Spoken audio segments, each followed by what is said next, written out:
something just playing with my mind. Don't play with my feeling. Don't play with my emotion. Tell me what I need. Tell me what it's going to take to walk this walk. Are y'all with me? So he dealt with pseudo preachers, counterfeit, look the part, but don't talk the part. Oh, sing the part, but can't live the part. So thank God when you get to hear from a genuine pastor, somebody that care about you. Am I right? So he did not want the church to connect to pseudo apostles. See, Paul was real. But Paul would have to send teachings, or he would have to come every now and then and address the congregation. And what would happen is that when Paul would be there most of the time, their hearts would be pricked. When they received the letter, repentance would take place. But when Paul went back to do other work, false apostles would creep in. Oh, it's just like in our day and time. When the word is being proclamated to you, you believe you can be all that God desires you to be. But when you're out of the presence of the man of God, when you're out from under the proclamating of God's word, then demons try to come in and convince you that the word is not going to happen for you. But the devil is a lie. This is a year for increase for you and your house. No matter what nobody says. Notice, let's get to a little bit of the meat. Can we get to some of the meat? Notice 2 Corinthians 6 and 11. Paul has got to address this because, again, they're creeping in and they're teaching things that's not right. They know what Paul is teaching, but they're coming teaching something that's contrary to what Paul is teaching. Oh, be aware, saints of God, when anybody is teaching something contrary to what your man of God has taught you, be aware of them. So he writes to them in 2 Corinthians 6 and 11, and he said, "Oh, Corinthians, we have spoken openly to you. Our heart is wide open." In other words, Paul said, I care for you. He said, I'm opening it up myself in order to feed you with knowledge and understanding. He wants the Corinthians to know that when it comes to his passion for ministry, that they are genuine to him. He loves them. The brethren are important to him. And any real pastor cares about the flock. He cares about the sheep. He don't want to see anybody get over on the sheep. Oh, I wish some of you would turn on your spiritual ear. A real shepherd is going to look out for the flock. Are y'all with me? So he tells them, our heart is open. Notice what he said. You are not restricted by us, but you are restricted by your own affections. Now, in return for the same, I speak as to children. You also be open.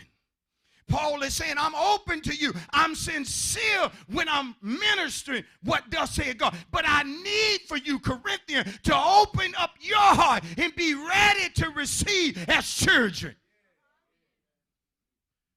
It has to do with a trust. Because I know a child would trust their parent, even though sometimes the parent is doing dangerous things. The child is young, therefore they're open up to receive. And so Paul he's urging the church to open up and receive what I'm pouring out. And see, he did this for a reason, because his next verse or his next words are going to get touchy. I said it's going to get a little touchy. He understands that he might make somebody mad. He understands that he may offend somebody in what he's about to speak. But he has to proclamate it because God is putting it in his heart. So he tells them, do not be unequally yoked together with unbelievers.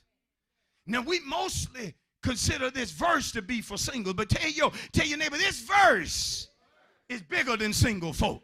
Tell them it's bigger than those that are unmarried. Tell your neighbor this verse is for all of us. Oh, tell somebody this verse is for the entire church, from the young to the old. But most of the time when you hear folk deal with this, they're dealing with it in reference to an unmarried person. But understand, Paul was talking to the entire church. Do not be unequally yoked together with unbelievers.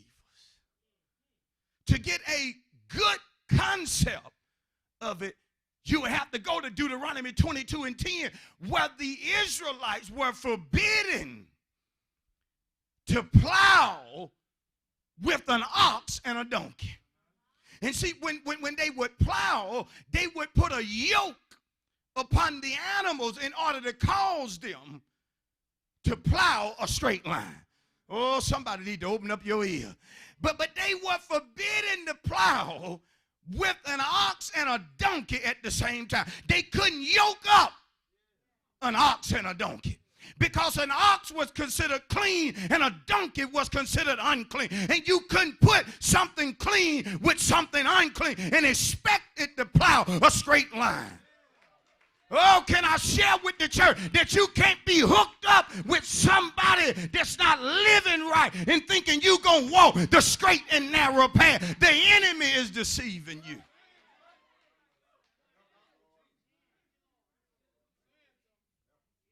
To be yoked up has to do with a closed tie. Oh, I'm going to teach this thing. Has to do with a closed tie. A bond. I wonder, do you know about being bonded with anybody? Hold on, I ain't finished. But you know that the relationship is not right. It's not of God, but you are bonded to them.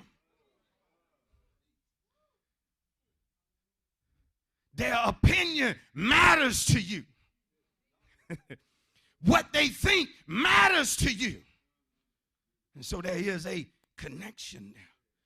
And tell your neighbor, there's a number of things that can cause us to bond with the wrong people. See, some of us bonded with the wrong people at a time when we were down and out, and they told us something that we desired to hear. And so a connection was formed. They had something that we needed, that we felt like would pick us up. And so a bond was connected. You were lonely. You felt depressed. You felt like nobody loved you. And all of a sudden, you met them, and a bond was formed. Tell your neighbor, a fusing took place. A melting together took place. It wasn't right, but it felt right. Who am I preaching to? It wasn't godly, but it met the need for a time. Is there anybody in here that would be honest about bonds that form that ain't right?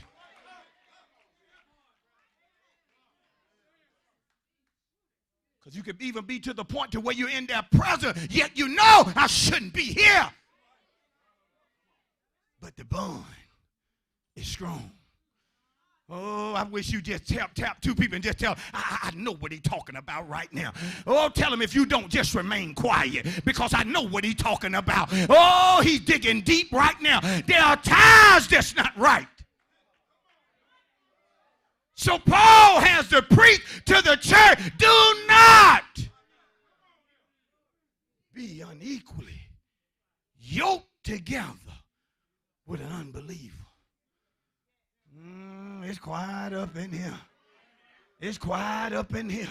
Yeah, Pastor, but my wife, she don't listen to me the way she should. She don't build me the way she should. She don't encourage me the way she should. Well, brother, you better learn to take it to God. You better learn to call on God until you get a breakthrough. But whatever you do, stay out of sister so-and-so faith. You know she ain't right. You know something is up with.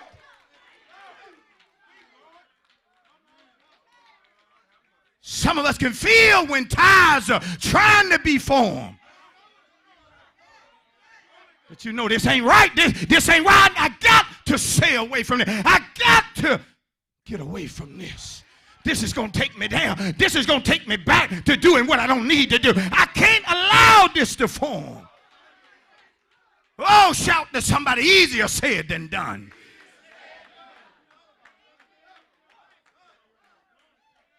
Sit down. He tells them, he said, you can't be unequally yoked together with an unbeliever. God can't bless you the way he desires to bless you when you're bonded with something that's not of him. Can I deal with it? Notice what he said. Now he asked them 5 important questions. Notice. He said, for what fellowship, what communion has righteousness with lawlessness? How is the fellowship bonded if you're righteous and they're lawless? What's keeping the smeltering together? He answered them now. And tell your neighbor, you know when they were reading this letter, that some of them were like some of us. It was some rolling of the eyes. It was some scratching of the head. It was some folk getting upset. No doubt it was some people that wanted a piece of the Apostle Paul. The audacity of him to tell me how to live. The audacity for him to get up in my business. I'm up in your business to keep you from going to hell. I'm up in your business so that you don't get AIDS. I'm up in your business so you don't come down with something that the local clinic can't get off of you.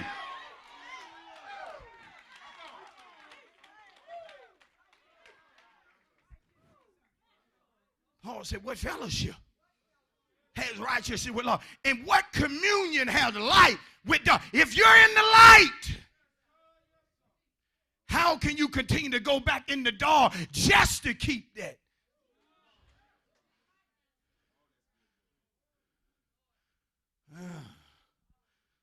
Oh, is there a church in the house? What communion has light with dark? What accord has Christ with Belial? Or what part has a believer with an unbeliever? And what agreement has the temple of God with either? For you are the temple of the living God. Tell your neighbor, Paul was trying to help this church. I'll tell your neighbor, just like our pastor is trying to help us this morning. Oh, tell your neighbor, he preaching it right. Oh, tell him it's tight, but it's right.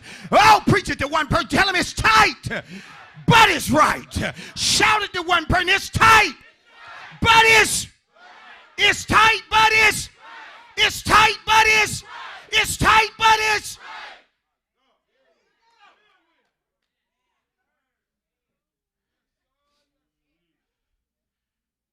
Want to deal with just one that he mentions.